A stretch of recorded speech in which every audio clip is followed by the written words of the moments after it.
Seorang pria menghubungi pihak kepolisian dan mengaku akan melancarkan serangan bioteror. Tanpa ragu, ia langsung menyuntikkan sesuatu ke tubuhnya sendiri sambil berkata bahwa dirinya lah satu-satunya vaksin yang ada.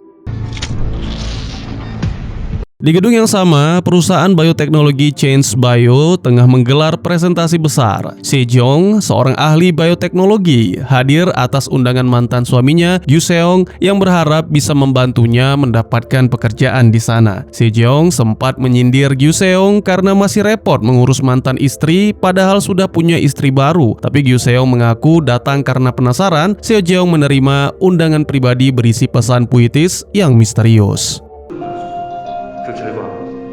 Di atas panggung, CEO Change Bio, Woo Chul, memamerkan lendir jamur hasil rekayasa yang punya kemampuan regenerasi sel, bahkan sudah berhasil menyembuhkan seekor tikus yang lumpuh. Saat matanya menangkap sosok pria di barisan belakang, Woo Chul sempat membeku sesaat sebelum buru-buru menutupinya dengan candaan bahwa Sense mungkin akan segera menciptakan masyarakat yang bebas dari pikiran jahat terhadap sesama. Tanpa disadarinya, kalimat itu jauh lebih dekat dengan kenyataan daripada yang ia bayangkan. Di bagian lain gedung, Hyun Seok, anggota tim keamanan, makan siang bersama kakaknya Hyun Hee yang menggunakan kursi roda. Lalu karena jam kerja Hyun Seok segera dimulai, Hyun Hee memutuskan untuk berkeliling sendirian menikmati suasana mall di dalam gedung. Saat presentasi usai, Gyu Seong mempertemukan Sejong dengan Woo Chul. Tapi pertemuan itu keburu terputus begitu Woo Chul menerima telepon dari Bong Seok, pemimpin tim anti-teror. Begitu nama Young Cheol disebut, Woo Chul langsung membatalkan pertemuan dan bergegas pergi, membuat Sejong kesal. Gyu Seong pun menyuruh sang mantan mengejar Woo Chul sekalian menyerahkan kartu nama. Di koridor, Woo Chul mendapat kabar tentang ancaman dan bahwa tim anti-teror akan segera tiba. Ia bergegas masuk ke ruang VIP tanpa sadar pria yang tadi memandangi saat presentasi dan pria yang mengumumkan ancaman teror, Young Cheol, mengikutinya dari belakang. Momen yang sempat tertangkap mata Sejong. Di dalam ruangan, Young Cheol menuduh Woo Chul hanya memanfaatkan dan memecatnya setelah mencuri hasil riset. Woo Chul balas menegaskan bahwa riset Young Cheol sebenarnya tidak punya nilai sama sekali. Ketika Young Cheol berkata dirinya sedang membawa umat manusia menuju level berikutnya, Woo Chul pun menjadi marah.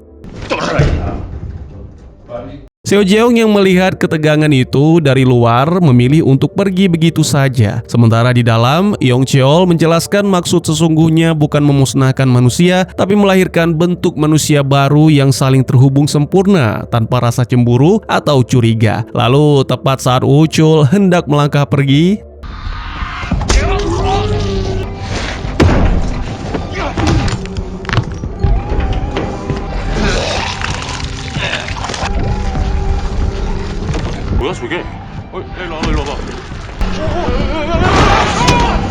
di lobi, Bong Seok dan timnya tiba bersamaan dengan teriakan panik yang mulai terdengar di mana-mana. Begitu melihat satu sosok orang terinfeksi atau untuk mempermudah saya akan sebut zombie muncul, timnya bergerak mendekat untuk memeriksa, tapi siapa sangka. Sementara itu di sebuah restoran, Sejong dan Gyu Seong makan siang berdua. Penasaran kenapa dulu Gyu Seong menikahinya, Sejong mendapat jawaban jujur. Gyu Seong menyukai sifat keras kepala Sejong meski sering menegurnya soal itu. Tapi pada akhirnya ia merasa terlalu lelah untuk terus mengimbangi Sejong dan itulah alasan mereka berpisah. Merasa canggung dengan pengakuan itu, Sejong memutuskan makan siang selesai sampai di situ dan mereka pun beranjak pergi. Tak lama setelah itu, dua siswa berandal Yerin dan Taemin menyeret seorang gadis malang bernama Soun masuk ke restoran dan memaksanya membayar pesanan sushi mahal mereka. Bersama dengan itu, Hyun Seok yang sedang menuju posnya menerima perintah lewat radio, tapi suara berisik membuatnya tak bisa menangkap isi pesan itu dengan jelas. Saat itulah teriakan mulai bersahutan di sekelilingnya.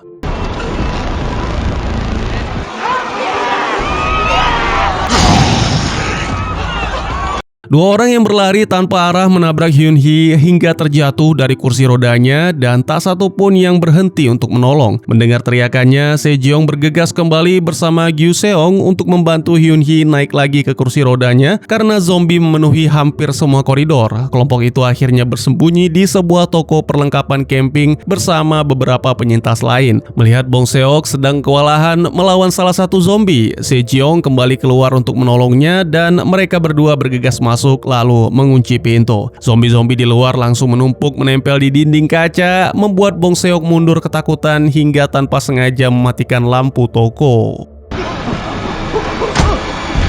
Bong Seok menceritakan soal telepon dari sang teroris, sementara Hyun Seok mencoba radionya yang ternyata masih tak berfungsi. Tak lama, zombie-zombie di luar toko menyadari ada orang-orang yang terjebak di dalam restoran seberang dan langsung mengalihkan serangan ke sana. Karena tak bisa menjebol pintunya, salah satu zombie mendongak sambil mengerang yang mana langsung ditiru serentak oleh zombie lain. Sejak saat itu, mereka mulai menyerang secara terkoordinasi, mundur bersama lalu menghantam pintu kaca dalam waktu yang sama persis.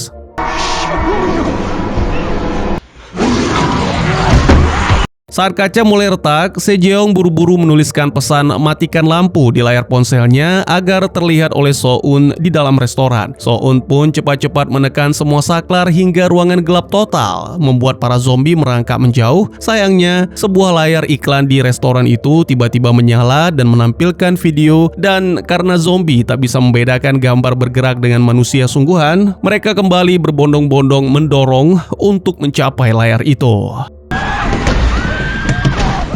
Melihat kaca yang terus retak, kelompok di dalam toko ingin bertindak, tapi Bong Seok bilang mereka cuma bisa menunggu. Sejong lalu memperhatikan orang-orangan kardus di toko dan mendapat ide untuk menjadikannya umpan. Hyun-hee pun menawarkan kursi roda elektrik miliknya untuk menggerakkan lalu.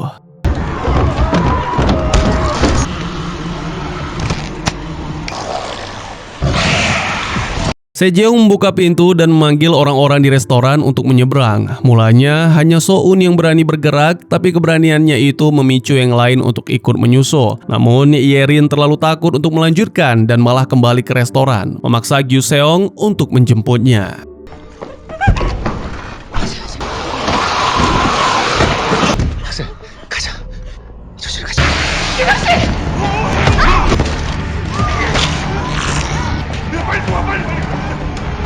Di toko olahraga, Gyu-seong memindahkan beberapa orang-orangan kardus lalu bersembunyi di balik rak pakaian. Zombie yang mengejarnya memeriksa satu persatu orang-orangan tersebut untuk mencari daging sungguhan. Sementara di sisi lain, zombie-zombie yang mengelilingi kursi roda tadi terus mencoba menggigit kardus itu sampai salah satunya sadar itu bukan manusia asli dan mulai mengerang.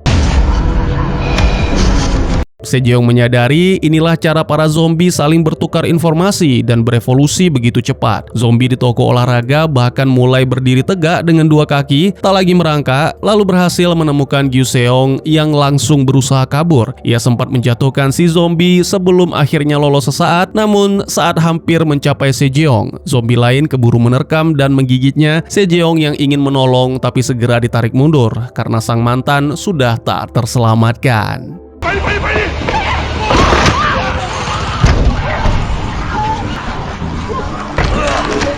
Malam pun tiba dan para penyintas masih terjebak di gedung yang kini resmi dikarantina. Siaran berita menyebutnya sebagai aksi bioteror dengan virus yang sangat menular, memicu warga sekitar yang keluarganya masih terjebak di dalam berkumpul untuk berunjuk rasa, sementara puluhan zombie terus mendorong pintu utama.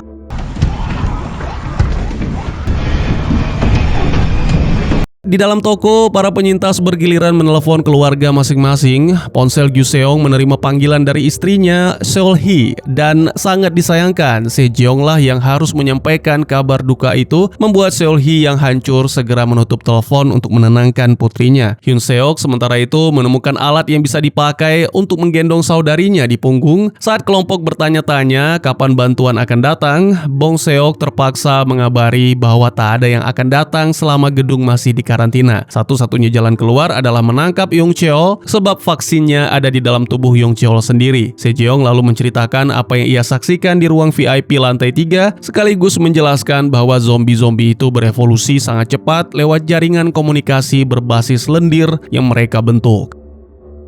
Menurutnya, ada peluang untuk menipu jaringan itu dengan informasi palsu, dan ia menyinggung fenomena ant-mill, lingkaran atau pusaran maut yang membuat sekumpulan semut berjalan berputar tanpa henti sampai mati, yang langsung dicari oleh So-eun secara online. Si Jeong mengusulkan agar satu orang memancing dengan bau khas yang mencolok, sementara sisanya memakai aroma berbeda supaya tidak dikenali sebagai manusia oleh para zombie. 그 자리에서 아무것도 못하고 뱅글뱅글. Kelompok memanfaatkan perlengkapan toko untuk melindungi tubuh mereka, dan seorang pak tua, mantan atlet, menawarkan diri jadi umpan dengan melumuri tubuhnya parfum. Begitu keluar, ia langsung diburu para zombie dan berhasil berlari cukup cepat untuk bersembunyi di toko kecantikan. Para zombie sempat saling mengerang, berbagi informasi soal aroma manusia sebelum kembali memburunya.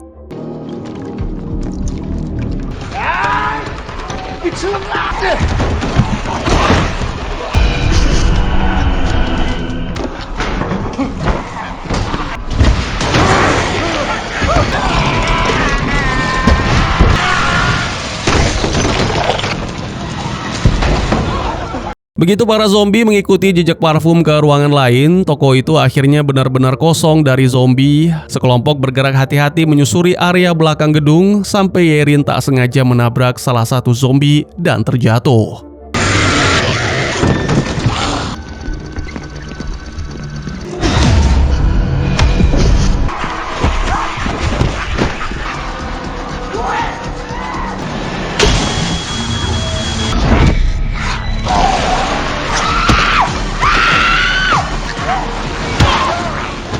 Hyun Seok terus bertarung mati-matian memanfaatkan kemampuannya untuk membuka jalan sambil berlari, sampai Hyun Hee sempat memperingatkannya tepat waktu. Ketika dua zombie melemparkan satu zombie lain ke arahnya, salah satu zombie akhirnya berhasil masuk ke lift dan menyerang Bong Seok, tapi kakak beradik itu segera menyusul, melemparnya keluar dan menutup pintu lift tepat waktu.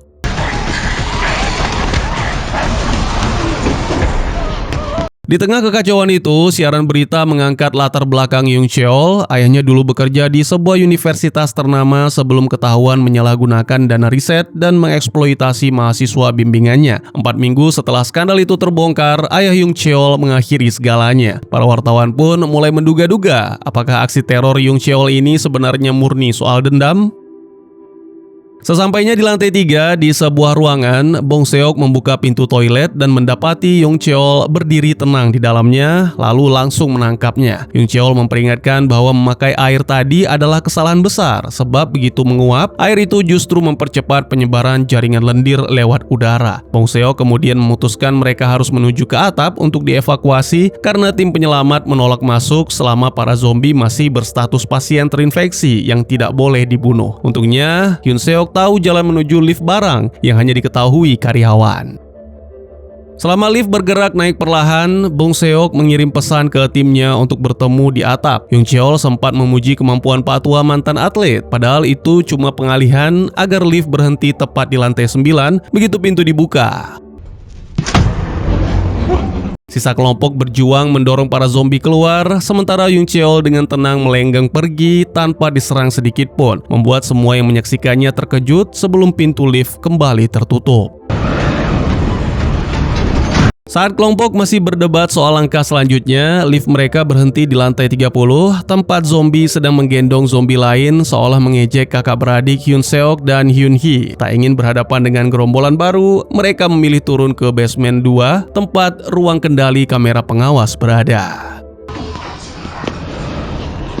Sementara itu, Seol Hee bergabung dengan tim khusus untuk menggeledah laboratorium rahasia Young Cheol. Tempat mereka menemukan tumpukan dokumen dan kotak-kotak kaca berisi monyet percobaan. Seorang petugas yang menyadari salah satu kotak pecah dan kosong langsung diserang monyet yang merebut senjatanya sebelum kabur. Seol Hee yang mundur ketakutan tanpa sengaja menyenggol kotak lain, memicu semua monyet di dalamnya mengamuk dan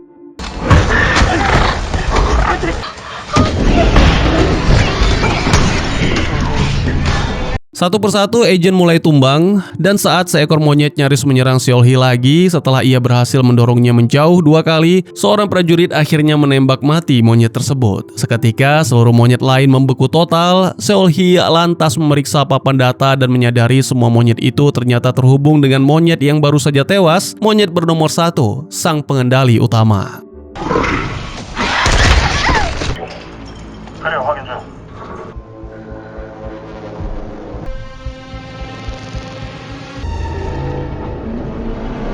Di gedung Dongwuri, kelompok penyintas akhirnya mencapai area parkir dan menemukan 3 zombie yang saling menempel dalam bentuk aneh, seolah sedang berevolusi lagi. Mereka mengendap-endap sampai Yerin lagi-lagi berulah tak sengaja menginjak kaleng.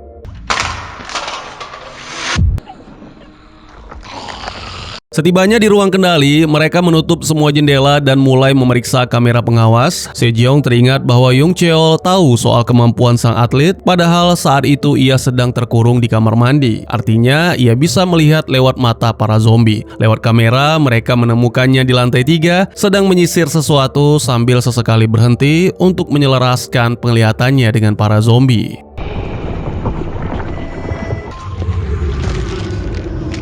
Young Cheol akhirnya menemukan Wo Chul, sosok yang menurut Sejong pastilah orang pertama yang terinfeksi. Ia mengulurkan tangannya dan membiarkan Wo Chul menggigitnya hingga ambruk seketika.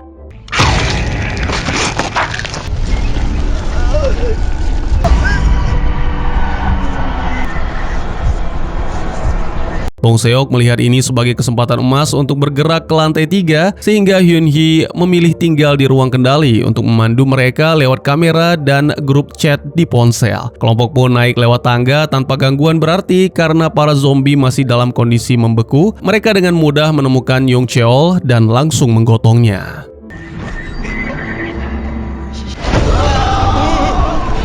Para zombie langsung tersadar dan mengejar begitu Young Cheol diangkat, memaksa kelompok bersembunyi di kantor terdekat. Saat para zombie berhenti tepat di depan pintu, Sejong memperhatikan gerakan mata Young Cheol dan menyadari ia sedang berkomunikasi dengan para zombie lewat cara itu. Sejong lalu memperingatkan yang lain soal kemampuan Young Cheol ini dan menegaskan mulai sekarang mereka hanya boleh berkomunikasi lewat grup chat.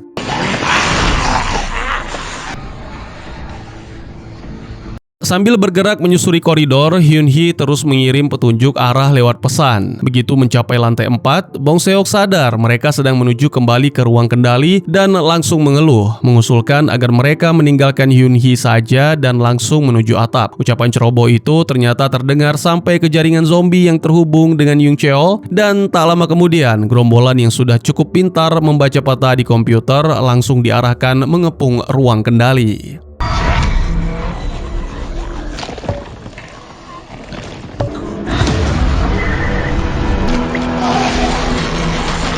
Hyun Seok yang murka mengguncang tubuh Young Cheol untuk menghentikannya, tapi semua sudah terlambat. Saat ia berusaha membawa Young Cheol menjauh, Bong Seok mengacungkan senjata dan mengingatkannya bahwa vaksin itu harus diutamakan. Hyun Seok terpaksa melepaskan Young Cheol meski ia sendiri tetap nekat berlari kembali menembus kepungan.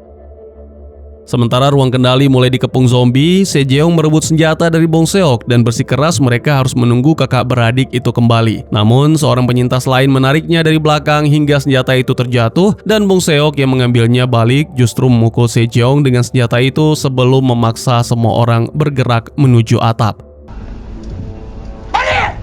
Hyun Seok menghubungi Hyun Hee memohon arahan untuk bisa menyelamatkannya, tapi Hyun Hee justru dengan sengaja memberinya petunjuk palsu, mengarahkannya masuk ke lift yang sama sekali tak terhubung ke area basement. Wanita itu sempat mengucapkan salam perpisahan sebelum para zombie menjebol masuk dan membunuhnya.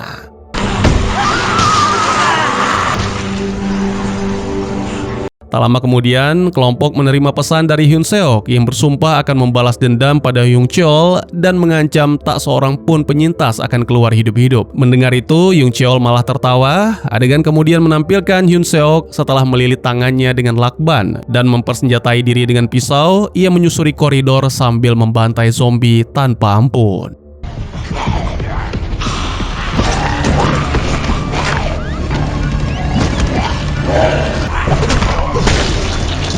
Tak lama kemudian, salah satu zombie menemukan kelompok dan menerkam Bong Seok yang langsung menembaknya mati. Seorang pria menyindir sikap munafiknya karena sebelumnya Bong Seok sendiri yang bersikeras mereka masih berstatus pasien, membuat Bong Seok justru menembak kaki pria itu sebagai balasan. Lalu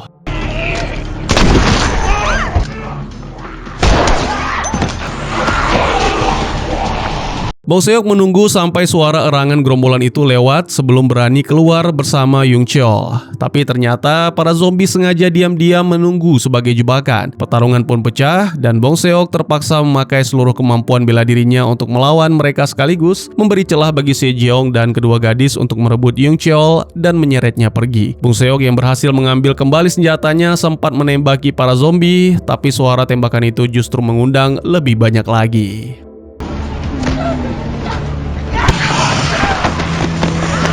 Di ruang penyimpanan, Sejong mengikat Yung Cheol ke rak sebelum berpesan lewat teks kepada kedua gadis bahwa ia akan mencari ponsel Bong Seok untuk menghubungi tim penyelamat. Sayangnya, sejumlah penyintas yang sempat ada di grup chat itu kini sudah menjadi zombie, sehingga Yung Cheol bisa membaca pesan itu lewat mata mereka dan mengetahui seluruh rencananya.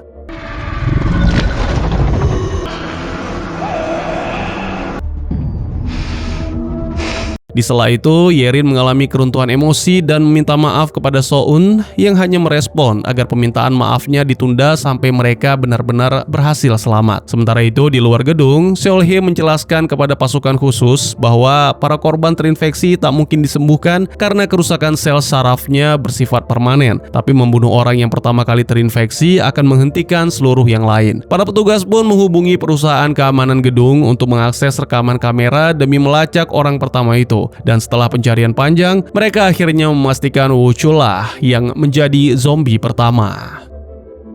Kembali ke dalam gedung, Sejong berhasil menemukan ponsel itu dan menelepon pasukan khusus untuk menjelaskan seluruh situasi. Para agen pun memutuskan membagi tim penyelamat menjadi dua, satu kelompok mengamankan sang vaksin, kelompok lain memburu Woo Chul. Begitu Sejong beranjak pergi, ternyata salah satu zombie yang tergeletak di lantai masih hidup dan sempat menguping semuanya. Artinya Yung Cheol pun ikut mengetahui rencana itu.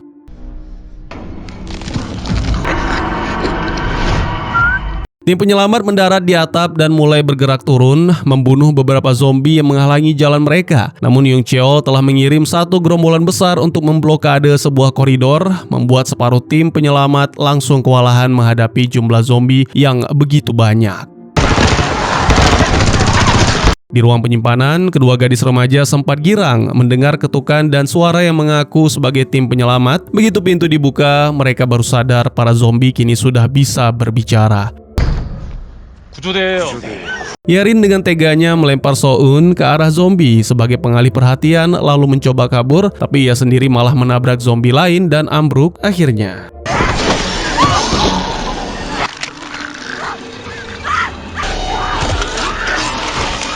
Separuh tim penyelamat lainnya berhasil mencapai koridor yang dipadati zombie dan setelah perjuangan panjang, akhirnya berhasil menghabisi semuanya termasuk Woo Chul. Mereka sempat mengira semua telah usai, sampai rekan-rekan mereka sendiri yang sudah menjadi zombie muncul membawa gerombolan baru untuk pertempuran lanjutan.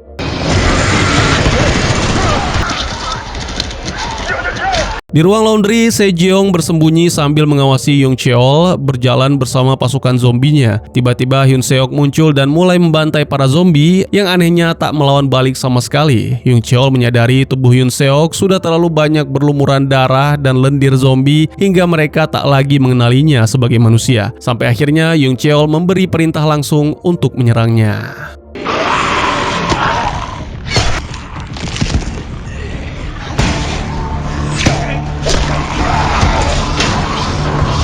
Saat Hyun Seok berusaha bertahan menghadapi gerombolan itu, Sejong menjatuhkan Yung Cheol dan melilitkan kabel ke lehernya dan mengikatnya ke sebuah rak. Yung Cheol yang panik memanggil pasukannya untuk menolong, membuat para zombie melepaskan Hyun Seok demi menyelamatkan pemimpin mereka. Kesempatan itu dipakai Hyun Seok untuk menghabisi sisa zombie di ruangan sebelum sempat membunuh Yung Cheol juga, tapi Sejong menahannya dan mengingatkan soal vaksin yang masih dibutuhkan semua orang. Hyun Seok yang murka sempat mencekik Sejong sebelum akhirnya melepaskannya dan berlari mengejar Yung Cheol. Namun,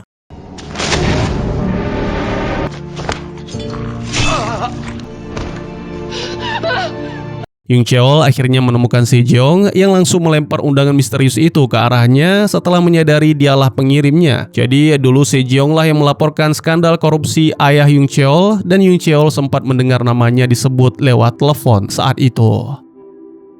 Meski begitu, Young Cheol meyakini semua tragedi itu sebenarnya cuma salah paham belaka. Alasan mengapa ia begitu ingin menyatukan pikiran seluruh umat manusia menjadi satu. Si Jeong terkejut melihat Young Cheol menangis, tapi sebelum sempat beraksi,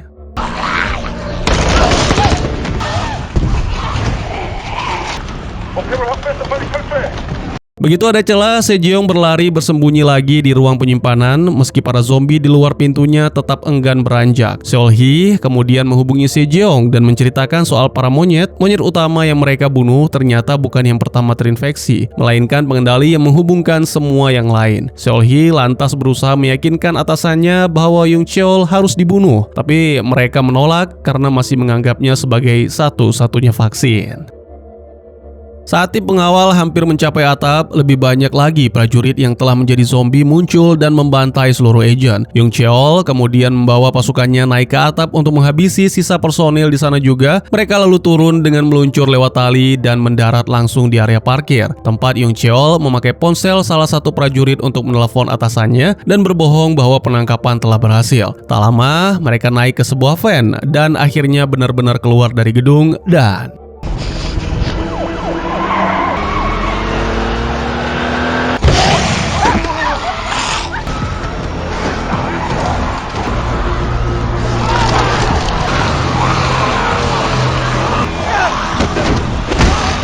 di ruang penyimpanan, Sejong memasang jaketnya ke manekin sebagai umpan. Begitu para zombie mengejar aroma itu, ia langsung kabur dan bersembunyi lagi di ruang laundry. Teringat bagaimana Hyun Seok tak pernah diserang saat berlumuran cairan zombie, Sejong lantas mencuri jaket dari salah satu mayat zombie dan memakainya sebagai penyamaran. Taktik itu berhasil, zombie lain yang mendatanginya justru menganggapnya sesama zombie dan pergi begitu saja.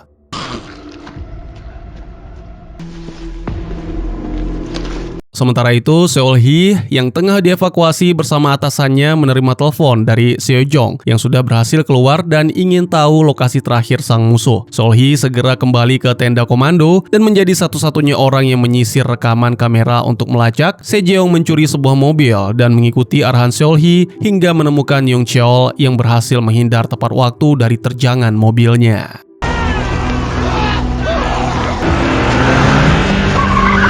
Saat Young Cheol menyadari penyamaran Sejong, ia langsung mengarahkan seluruh zombie untuk mengejar jaket itu. Sejong pun buru-buru melepasnya dan tercengang menyaksikan para zombie membentuk lingkaran maut ala fenomena Ant-Mill mengelilingi jaket kosong itu. Young Cheol yang bingung dan kehilangan kendali atas gerombolannya berusaha menerobos masuk ke tengah kerumunan untuk mengambil kembali jaket itu hingga akhirnya seluruh gerombolan ambruk bersamaan.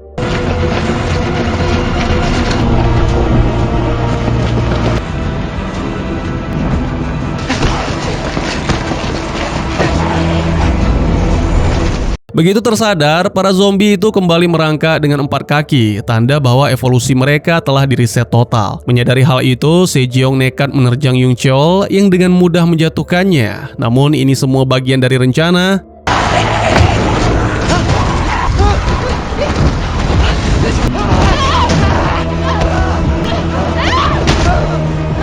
Saat Young Cheol meronta putus asa mencoba memadamkan api di tubuhnya, seluruh zombie menirukan gerakannya persis, sampai semuanya tiba-tiba membeku serentak, tanda bahwa Young Cheol akhirnya benar-benar tewas.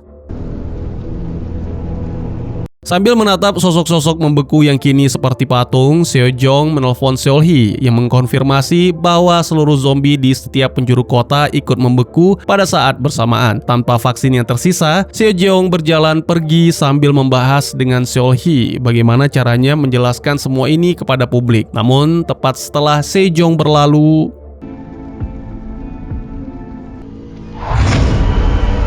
dan tamat.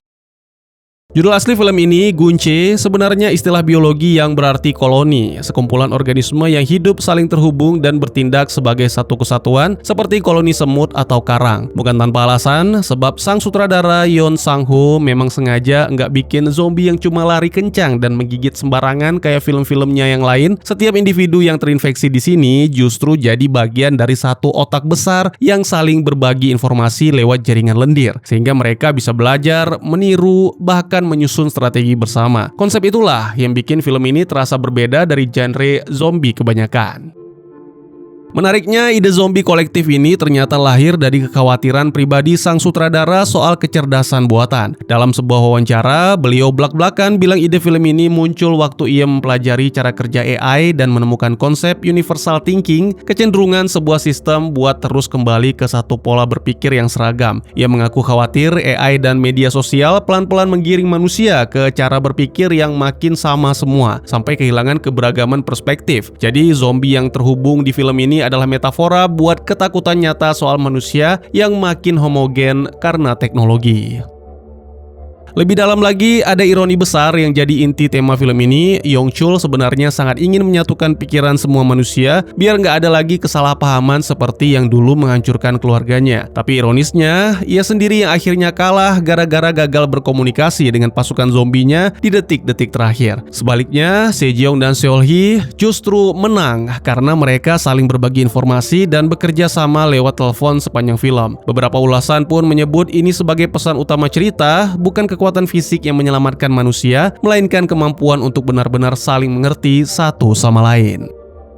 Pertanyaan yang paling sering muncul dari penonton soal adegan klimaksnya adalah kenapa Young Cheol nggak bisa menyuruh zombie berhenti mendorongnya ke api. Jawaban sebenarnya ada di momen tepat sebelum itu, waktu Seo Jeong berhasil membuat gerombolan zombie terjebak dalam fenomena end mill hingga akhirnya reset, dan jaringan lendir yang jadi penghubung mereka pun ikut runtuh total. Begitu jaringan itu terputus, koneksi Young Cheol ke pasukannya otomatis ikut hilang seketika, persis seperti kabel router yang dicabut sehingga semua perangkat yang terhubung langsung terputus.